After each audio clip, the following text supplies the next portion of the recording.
The cold shock response is gasping, immediately followed by hyperventilation.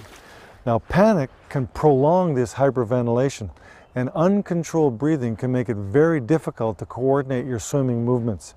So if you don't have a life jacket on at this time, it'll be very difficult to maintain your airway above the water and you could drown.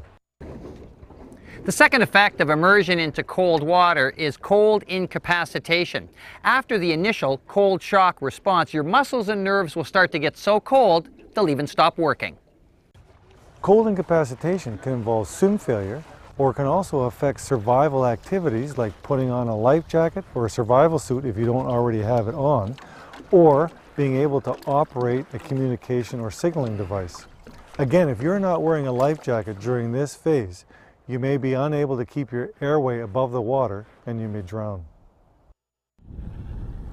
The third effect of cold water immersion is hypothermia. And unlike cold shock response or cold incapacitation, hypothermia does not happen quickly. It takes some time. But in spite of that, if you find yourself in cold water without proper thermal protection for 30 minutes, 60, or sometimes even longer, you will become hypothermic. Your core temperature will decrease to a point where your mental acuity diminishes and your physical abilities will decrease, and you'll become more and more hypothermic. The primary problem in hypothermia is a loss of body heat.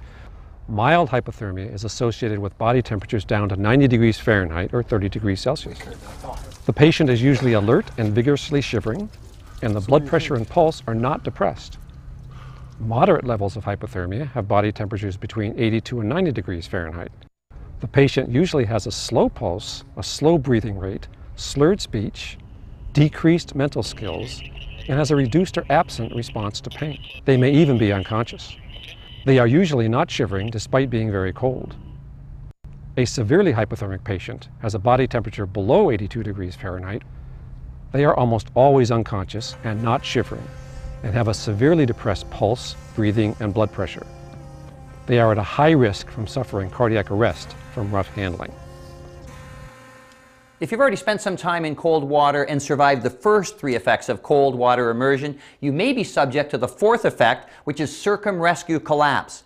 But for the most part, that's out of your control, but rather in the hands of your rescuers. This can occur just prior to being rescued, during rescue, or within minutes to hours following rescue. The symptoms range from fainting to cardiac arrest. One of the causes is relaxation and decreased adrenaline production when the victim feels rescue is at hand. In the most severe cases, when a victim has been in cold water for a long time, they have a fluid shift in their body, blood volume decreases, and their vasculature is somewhat paralyzed. Thus, their ability to maintain blood pressure is decreased. The heart starts to work harder to maintain blood pressure, and the increased workload on the cold heart causes it to stop.